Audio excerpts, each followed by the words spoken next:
Welcome to this week's Rider Support. This week, we're going to talk about what you should do to maintain motivation when your target race is cancelled. Are the UCI doing enough to deal with head injuries in cycling? But first, we're going to talk about the top 5 ways you can lose weight cycling.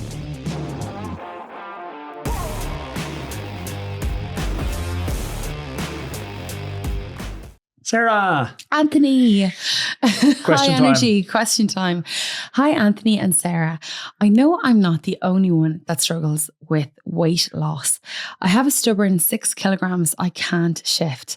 And I know Sarah says to never, ever wear white cycling kit, but I have a full white kit I want to wear on a cycling trip to Mallorca. So can you help me slim into that? Oh, also, obviously, I know it will help me climb better. And that's from Ryan. Ryan, white, full white kit. It's just Matthew van der Poel. He's the only person in the entire world who can wear it. But if you insist, Anthony, what's your tips for Ryan here to trim down? So this is interesting because we had a question last week, which was about the top 5 things that all cycling coaches agree on. And I think that's actually a nice way to approach this as well, because we've had amazing nutritionists on the podcast. Like I'm thinking recent guests like Dr. Alan Lim, Yuri Carlson, Paul Darmody. Like we've had so many amazing nutritionists on the podcast. And as much as people want to paint nutrition as this tribal, okay, here's my philosophy on nutrition, here's my philosophy on nutrition, they actually agree on so much right in the center. Like they agree on almost 99% of things, I would say. So some of the stuff I've definitely noticed that all the nutritionists I've spoken to agree on the best ways to lose weight. Don't cut back on fueling when you're on the bike. The time for restriction is off the bike. And an easy test for that was an interview I had with Alex Dowsett, and he passed on a piece of wisdom that his nutritionist, I think it was at Movie Star, passed on to him. And he said, if you come in off the bike and you're hungry and your first instinct is to go to the fridge, you fueled poorly on the bike. Now, I know modern nutritionists will say 100 to 120 grams per hour, but that's just a nice little simple test. Are you hungry when you come in? You didn't eat enough on the bike. Yeah, I mean, that's something that I've changed over the last couple of months, last 6 months or so. I now come in and I'm not absolutely ravenous, head in the fridge, kind of panic eating. What are we going to eat? I come in and I'm completely calm. I'm just like, I actually have that headspace to think, right, I'm going to make myself something protein rich, get a few carbs back in. But yeah, none of that panic eating. It really does make a massive difference. Another one on it is, you're keen to lose weight and you want to get to Mallorca looking good. But if you peel back and we actually figure out what his priorities are, because it's like he sent in a 50 word question. His priority is to go well on the bike. Yeah. He wants to look good. That's an ancillary goal, but he wants to go well. And Olaf Boo, best triathlon coach in the world, working with Gustav Eden and Blumenfeld, 2 of the favorites going into the Olympics. He talks about energy balance quite a bit. So the goal of a training session is to get an adaptation from that training session. And an adaptation can't happen, or at least a strong an adaptation can't happen in a caloric deficit. So you need to be fueling on days of your adaptation. You need to be given enough fuel to create the adaptation. So that means that we have to use our calorie restriction on days when we aren't going to train, which kind of dovetails nicely into my third point. I'm not sure if you agree with this one, Sarah. I know you worked with Yuri Carlson as well. And it'd be interesting to see if she has a similar take on it. Our carbohydrate timing, intuitively, if we go out for a 4 or 5 hour ride, we think, oh yeah, I've earned that. I'll nail the pizza when I come in, or I'll have the huge carbonara when I come in. But the time to have the huge caloric load, especially in carbohydrates, is actually the day before. So you need to be pre-fueling with carbohydrates and then calorie restricting afterwards. Not calorie restricting, but not as heavy on carbohydrates. More of a focus on protein. Yeah, that's exactly what Yuri says. As you were saying, I've been working with Yuri for a couple of months now. I think it's interesting when you look at those 2 triathletes that you mentioned, their physique is completely different to what you imagine as a top world-class triathlete looks like. And Olaf Boo has kind of turned the fueling balance thing on its head at the moment. And yeah, it's very much showing in the physique of these guys. You mentioned a few guys there. You might mention some more. I'm going to make a little playlist and link out to all of those nutrition. We've had so many amazing nutrition. Yeah, but something I noticed so actually, since you started working with Yuri Carlson, is maybe this is point 4 for us. You started using electrolyte tablets throughout the day. Yeah, for loads of reasons. Because I've always been very good at hydrating. I've always been pretty on my water intake every day, at least 2.5 liters, probably 3.5 every day if I'm exercising. But I wasn't really focusing on that mineral balance, those electrolytes.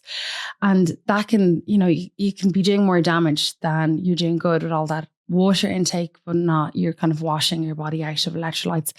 Plus, you're sweating so much more on the bike when you're training, you're losing electrolytes there. And there is this, link between hunger feelings and actually being thirsty and being depleted in minerals. I've absolutely seen a huge difference in my hunger levels since I started putting electrolyte into my bottle. That if I'm drinking water during the day, a big 2-liter bottle, I'll just put 1 electrolyte into that. And then I'll supplement. Obviously, when I'm on the bike, when I'm training, I'll use more electrolytes when I'm training. But that has been one of the really big game changers for me since I started working with the nutritionist. And you could take that a step further if you wanted to. Alan and Liam talked about testing your sweat to figure out, because you need to get that balance right. You can take on too little or too much electrolytes, and either or is going to leave you overhydrated or underhydrated. Overhydrated, you're diluting those electrolytes too much, and underhydrated, you just obviously don't have enough water. Yeah, it's kind of like a science. What Yuri would always say to me, and I know that she's a massive advocate of this with food and with getting your electrolytes or supplements, is that you listen to your body. So there's a million different electrolytes that you can take out there. Some of them have a much higher salt content. Some of them have kind of a medium or a low. If you take one of them that has a really big salt content and you're like, oh, that tastes like I'm drinking the ocean, this is all wrong to me, your body probably doesn't need that amount of salt, minerals in an electrolyte. So maybe step it back or just take half a tablet. So learn to listen to yourself as well when it comes to electrolytes. Okay, so that's 4. And the final one, which I don't think there's any debate among all the nutritionists, world tour and otherwise, that I've talked to. Hannah Grant was another great podcast. Actually, you should throw into that playlist. She's the team chef for Jumbo. Really just coming at it from the point of food is something to be enjoyed. Like, yes, food is fuel, and that you do have to look at it that way in some cases. But Hannah does have a really good, she's a chef, right? So she's just like approach. A really sensible approach. Just throwing out names here about Alan Murchison, another one for that list. Brilliant. But protein, I think, is the final one that they all agree on. And the amount of protein might shock you. At an absolute minimum, you should be taking 1 gram of protein per kilogram of body weight. But the research I've seen is up to 2 grams of protein per kilogram of body weight. Now, if you actually plan that out, what I've found is if you plan out that much protein into your day and you actually consume it and you're not in a caloric surplus, there's a natural displacement of other macros because you can't eat.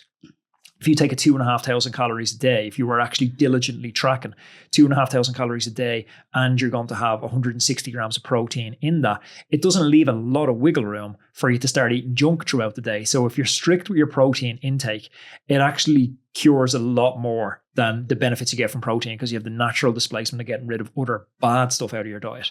I agree. Can I add a couple of things to that? So 2 things for me is, so first of all is basically, look, I know that Ryan is trying to get into good nick for his, white kit when he goes to Mallorca, but you have to look at these things as a longer term project. I used to be a massive advocate of intermittent fasting and, smaller feeding windows. Completely gone against that now. I really do think that you need to give your body food when it needs food for energy, for Almost sleep. Everyone agrees intermittent fasting is a bad idea for athletes now. Yeah, and listen, anyone can go back to podcasts. I did about 3 full podcasts when I was doing podcasts on my own about intermittent fasting and how amazing it was for cognitive. You look like some fool now. I look like a complete I still think it does really work for cognition. I feel so laser sharp when I'm intermittent fasting. Yeah, I don't know. I think maybe my body is so used to eating and fueling at the minute that I feel cranky, irritated, completely off and odd if I'm not eating.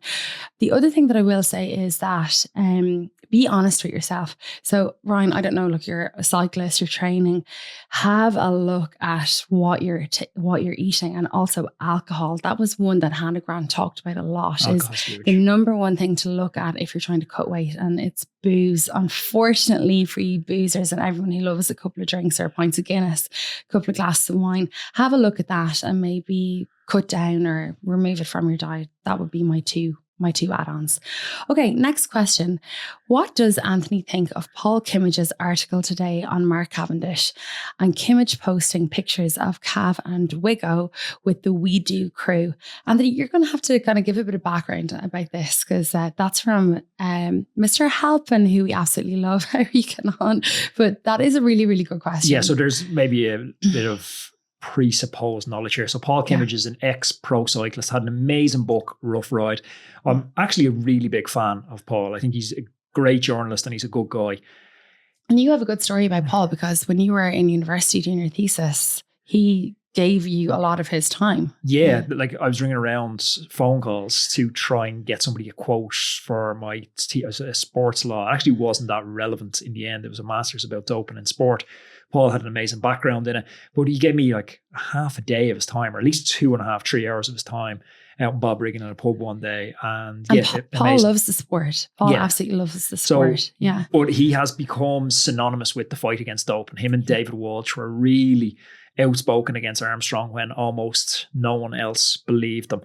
And at times it feels like he's just held on to that now, and he doesn't want to let that doping angle go. Look, the amount of doping in cycling, it's greater than zero. Right. But, I have a lot of friends who are world tour. I get to chat with guys in the podcast.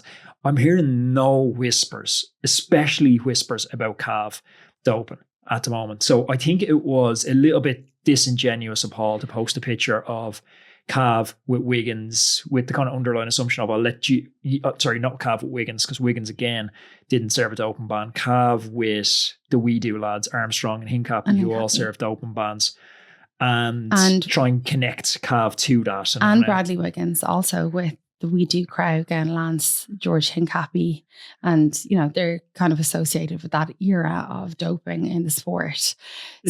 Like condemnation without that like concrete evidence of wrongdoing, it really just goes against, the principles of justice, of fair procedure. Also, you have to be able to have friends that are, like, we all have friends who aren't squeaky clean. Everyone has skeletons in their closet. Like, we have a freedom to interact and associate with others. That's another fundamental human right, a freedom of association. And I think it goes against that as well.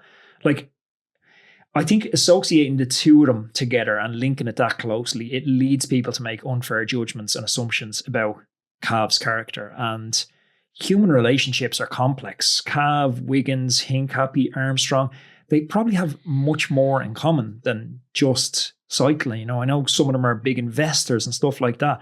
So I don't know. I'm not a big fan of the guilty by association. And Paul Kimmage, ex-colleague of his, Tom Humphreys, who is a convicted sex offender, nobody is tarnishing Kimmage's name because he was loosely associated with Tom Humphreys. It's not a fair thing to do. So I don't know. I think he just needs to step back from that one. And in a career where he's had many highs, I think that's a regrettable low. Yeah, I agree. I think that, so I know I often spoke about Tyler Hamilton.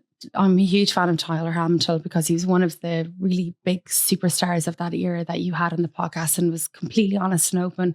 Honestly, some of the things that he said on those podcasts that you've had him on have stuck with me forever. And particularly the one about the happiest day of his life, handing back those Olympic medals, because doping wasn't in his character. That's not who he was. That's not how he, internally identified himself as. In the most recent podcast with Tyler Hamilton, he basically was just like, I think he said, would you ever maybe talk to Lance, or what's your relationship with Lance? Something like that. And he was like, yeah, of course, like, we were kids. No, he doesn't talk to him anymore. He doesn't talk to him, but he was just he like, would be open to it. He would be open to it. He was just like, we were kids. We were 20 years old. When you're 20, you make dumb decisions. You get cajoled into making decisions, doing things that when you become 45, 50, as the lads are now, you're not proud of anymore, but like, life goes on. But I think, and I don't want to harp on this, and we'll move on after this, because the doping thing just pains me that we have to keep revisiting it time and time again. But the biggest failing in all that is you have a massive infrastructure behind these kids. You have multiple breach of duty of care, from doctors to pharmacists to physicians who are administering these drugs. You have sponsors who are backing it, financiers who are backing the whole squad, directors, managers, admin staff, this whole complex infrastructure of people who are doping kids. There's so many breaches of duty of care, so many failures to look after them, to safeguard these riders. And then when the riders get caught, who takes 100% of the responsibility? The riders. Yeah. None of the backroom staff take any of the responsibility. The sponsors move on, the doctors move on, and they all have careers. Meanwhile, you get guys like Tyler Hamilton, and their entire reputation for the rest of their life is tarnished. Yeah. Hey, Roadman, excuse the short interruption. I love riding the bike, but on account of being so busy with the podcast at the moment, I'm now what's called a time-crunched rider. I never thought I'd see the day. But I have a tool. I'm using Wattbike to keep myself sharp and on point with specific sessions to maximize that available training time. I have a Wattbike Adam right here in the recording studio beside me, and when I have an hour in between interviews, I jump on. It's removing all the friction points for me. There's no more 10-minute setup, unfolding legs, banging my knees off stuff, getting my hands dirty, the usual connection issues. It just works every single time. The Adam's perfect for virtual racing as well, because it has crisp gear changes, it has 1% accuracy, and it has max gradient capability of up to 25%. If you're looking for an indoor trainer, I honestly couldn't recommend this any higher. I've been using a Wattbike since 2013. Honestly, it's the last indoor trainer that you're ever going to need. If you head on over to wattbike.com now and use code ROADMAN10, that's ROADMENTEN, and that's going to get you 10% off your Wattbike. Okay, next question. Anthony, I've been training for 4 months for a big race that has been cancelled. Honestly, it has knocked me and I've lost all motivation. I put so much into this for my targeted race. Money spent on travel, bike, kit, plus the training time and missing out on some important occasions because I've been so focused. I'm a sportive rider, so not at a high level, but this was equivalent to my one-day classic and I put a lot into it. How do I bounce back from this? Motivation at 0 right now. Robert. I think it's pretty normal to feel disappointed and like demotivated after something like that. I think you could start off with like acknowledging that it's okay to be upset if you've prepared for an event like that. Crusher and the Tusher is cancelled this coming weekend. A lot of people have prepared massively for that, and it's okay to be upset about it, but that doesn't erase the 4, 5, 6 months of hard work. You think about the fitness you've built in that, the friends you've, formed deeper bonds with in that, the experiences you've had, even the discipline of getting up and going out to train every day. That's not gone. That's not like washed away. So I think once you've had a little bit of time to reflect and feel sorry for yourself, maybe find another target. It doesn't need to be an event. It could be going off and, a website I found the other day, actually the FKT website, fastest known time website. And you can actually just like zoom in on your country and you can see all the fastest known times in your country. So you can pick a route and you can go and tackle the fastest known time. I think it's something I'm going to do towards the end of the summer. Pick an obscure FKT. Well, you heard it here try first. And do it in Ireland. So I just heard it here as well. So. Yeah. I mean, okay, I'm going to roll in on this, Robert. Okay, Robert, I think you need to come up for air, as my mom would tell me, and just get a grip. Like, I'm sorry, I'm going to give you a little bit of tough love here now, Robert. You are a sportive rider, and I know this day is really important to you, but it's not life-changing. You're not a professional rider. Like, I appreciate that you've put a lot of time into this. I think that's amazing, but have a little bit of perspective about missing. I think it's worse for an amateur rider. I don't think so. I really you have a higher opportunity cost as an amateur rider for missing an event than you do as a professional rider. And I get that he's lost money on travel, his kit, his training time, etc. But there's a million other things that you can do with your, that time. I don't know how far out the race was cancelled. Still go to that location. If you say travel, let's say you're going to Mallorca or you're going to Tenerife or something, go. Maybe ride the route, get some GPS details, ride the route anyways, try and challenge yourself. try to do it unsupported, maybe do it over a couple of days. Like, think outside the box and just get over yourself and stop sulking. Come on now, Robert. I don't like your advice at all. I think actually, to finish up that question, I think you could reconnect with your why. Like, why did you actually sign up for it in the first place? Was it for fitness? Was it to reconnect with a group of friends? Was it for personal growth? Like, reconnecting with that core motivation as to why you signed up for that event. Robert is just focusing on the things that he's lost, hasn't he? Even in the question, I've lost money, I've lost time. On Robert. No, but you're right. He needs to focus on the positive things that he's gotten. And like, come on, Robert, there's a million other things that you can do with that fitness, that motivation, all of that stuff. So go out there and get him. Okay, next question. You okay over there? Hi, Anthony. You're right to be a good cop. Yeah, Anthony, you usually are a bad cop. Sorry about that, Robert. Okay, next question. Anthony and Sarah, a few weeks ago when you previewed the Tour de France, you both had very different opinions on the gravel stage. That was stage 9. Sarah was pro, Anthony, you were against. What do you think now that the stage is done and dusted? Excuse the pun. Do you think we should see more stages like this in upcoming grand tours? And that's from Matt. Let me clarify my position on that. I wasn't against it. So I was saying that we've just an amazing GC battle. We've the 4-way battle, like Roglic, Pogačar, Vingegaard, Remco. That's going to pan out over another 2 weeks of entertainment that we have. So what I didn't want was to have one day of entertainment ruin the next 2 weeks of entertainment. I loved the drama of the gravel stage. It was brilliant to watch. We watched every single minute, didn't we? Yeah, we watched literally every kilometre. I was afraid to go to the toilet. There was arguments about who was going to make the tea. It was just amazing.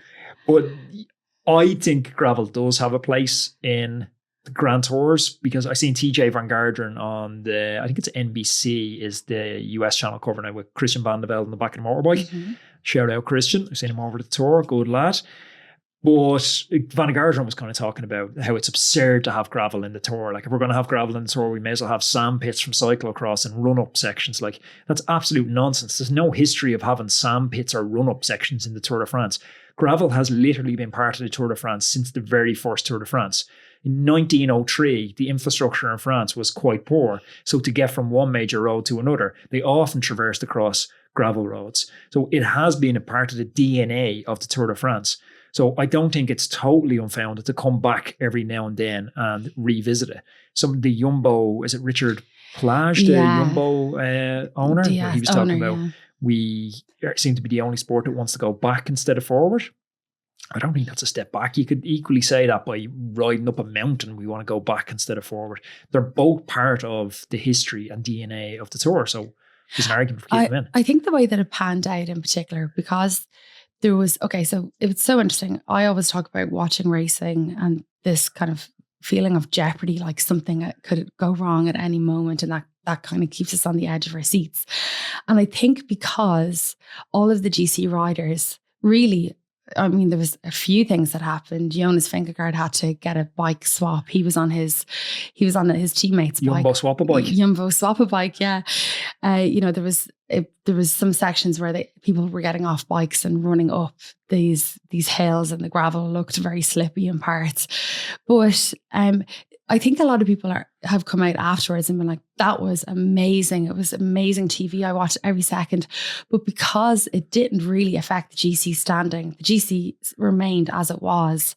If somebody like Jonas had come down harder, if they'd lost a lot of time, or one of the more popular riders, maybe Pogačar, if something had happened to him, people would be kicking up about this, and it would be like, that was a mistake. That was disgusting. It was awful. So because everyone remains safe. Which is a massive pet peeve of mine. Like, I'm talking about the UCI, where they need to punish conduct and not consequences in sprints. Like, if Jasper Philipsen deviates, which he does basically 60% of all his sprints, he endangers someone, normally Wout.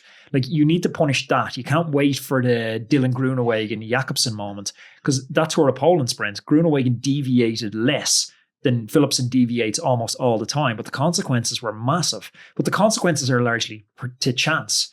You can punish the conduct. So yeah, I totally get your point on that. But yeah, I don't know is the thing. It's brilliant for spectators. It was brilliant for spectators, and they got through it without incident. A couple of crashes here and there. We obviously lost Sivakov from the GC. team, Red Bull with a broken ankle, which isn't ideal for, you just don't know how this is going to pan out. That was on a piece of road. He was taking a bottle out of his cage or something, or he had a bottle shoved down his jersey. That wasn't even on gravel. Now, I'm not saying that's between gravel sections as well, where it's, jostling for position and things like that. No, I get that. Roadman, I'm going to date myself here, but I've been riding the bike for almost 20 years. And in that time, I've cycled through every cycling apparel brand out there. And I kept swapping out different apparel brands each season until I found Le Col. There's something really different about Le Col, and as soon as you slip into the gear, you notice it feels different. It feels better. I've had the pleasure of chatting with Yanto Barker on the podcast. He's the Le Col founder, and his dedication to crafting the fastest, most refined cycling apparel out there, it's nothing short of inspiring.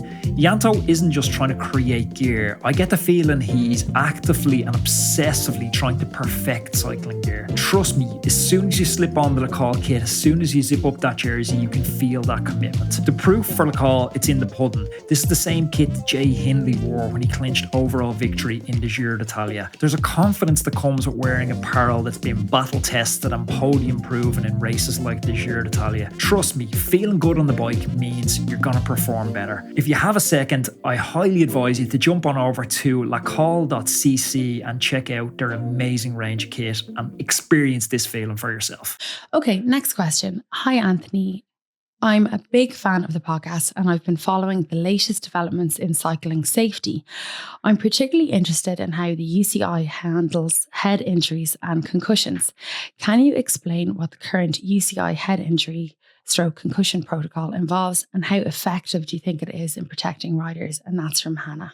I don't know. I know there was talk about mechanics assessing the head injuries the other day, which sounds a bit bizarre. That was from the commentators, which I think was a bit unfair of them because the mechanic, so the rider, Anthony, his name again, he broke his ankle, Sivakov, came off and the mechanic came up and pulled him out of the ditch. It wasn't Sivakov. Was it Sivakov or Vlasov? Vlasov. Yes, Vlasov.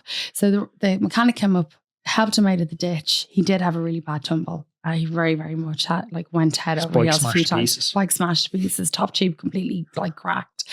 Mechanic comes along, gets him up on the bike, and the camera is right in his face, shooting all of this, and he looks a little bit wobbly for a few minutes.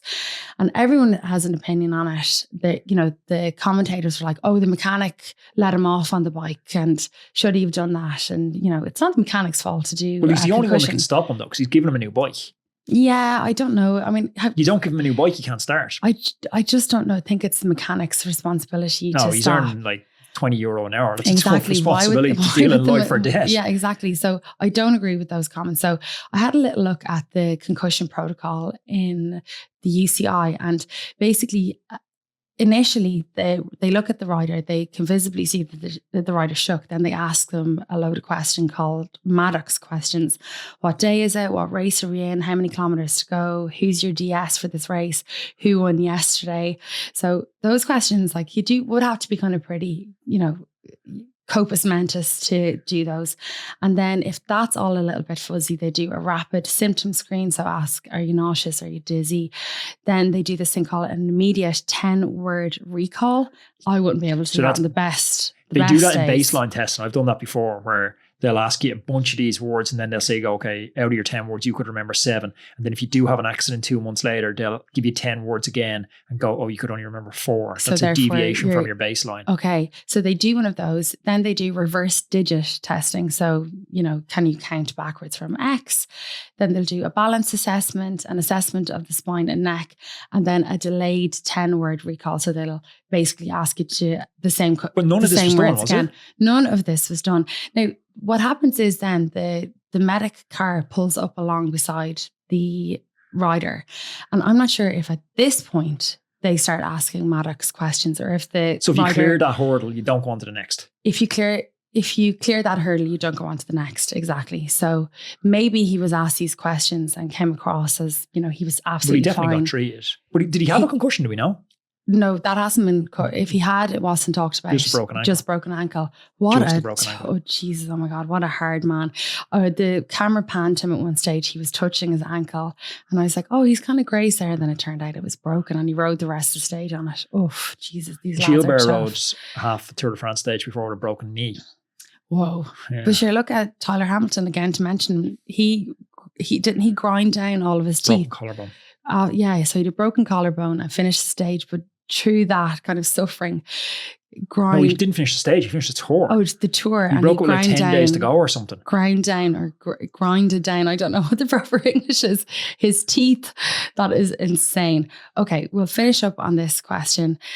Hi, Anthony. Do you think there is a move away from the super skinny cyclists that we saw during the last 20 years in the pro peloton? I listened with interest this week when the Eurosport commentators talked about Jonas Abrahamsson gaining 20 kilograms over the last couple of years. And so Jonas Abrahamsson is the guy that we've seen in the polka dot jersey. X rider. Yeah. So he has been quite vocal about, his journey through cycling. He basically starved himself because he wanted to be a very, very light rider to kind of get the watts per kilo, get that number quite right. And he actually delayed puberty because he was so undernourished. So he kind of figured out this wasn't working for him. I decided to put on some more weight in muscle. Now, it's not like all of us can just go and put 20 kilograms of fat on. And we're now seeing him, really, really soar, and his performance has come on so much. So do you think that this is something we're going to see more of, Anthony? No. You don't? Jonas is 4 kilograms lighter than he was last year. Yeah. How is that possible? I know. You wouldn't Greg think LeMond called him a prisoner of war last year. And he's 4 kilograms lighter this year. Again. Like, there's an argument for everyone's not going to be Jonas. Abrahamsson's a big dude. No matter how much he's 6 foot tall. Yeah. Like, no matter how much he fasts, he's never going to be Jonas. He's never climbing the high mountains with Jonas. It doesn't matter if he comes in at 4% body fat. He's still a big dude. He can't shrink the length of his Jonas bones. is 60 kilograms, but he's 174 centimeters tall.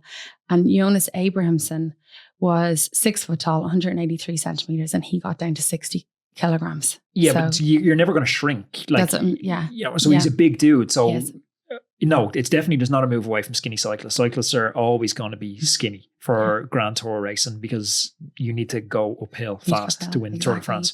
So that's not going to happen. But I think you are going to see not every rider thinking they need to fit the same specific mold. There's so many roles within a team. A Grand Tour team, it needs rollers to ride the valley. It needs lead out men. It needs sprinters. So each of those has its own unique build that's favorable for it. So if you want to be a roller that rides the valley, there's not much benefit in being a 58 kilogram rider. So people are starting to think that there's more than one body type to be a pro cyclist. So you can embrace your own body type. And, for me, 6'2", I'm never going to be 58 kilograms. I'd be better off leaning into a 72 kilogram roller. I can get over some small hills, but I'm never going to get over the big mountains. When we were over at the tour last week, and we were in the paddock, we were really lucky to see all the riders. They're all tiny. I cannot stress this enough that they're jockeys. Even though Mathieu van der Poel and Wout van Aert would be considered two of the kind of bigger guys, they are still so lean. They're still really, really small, tall guys, but very, very lean. The final thing I want to finish on is, again, another shout out to Jonas Abrahamsson, because I found this really, really interesting. So suddenly, by eating properly, he noticed other things were happening. He went through delayed puberty, and he grew 6 centimeters after he started feeding his body properly. And he belatedly, it says here in this article, required a shaving kit. And he told Norwegian TV channel that prior to this year's tour, he had even started to take notice of women for the very first time in his life. So he was a very, very late bloomer in that regard as well. It was cycling first.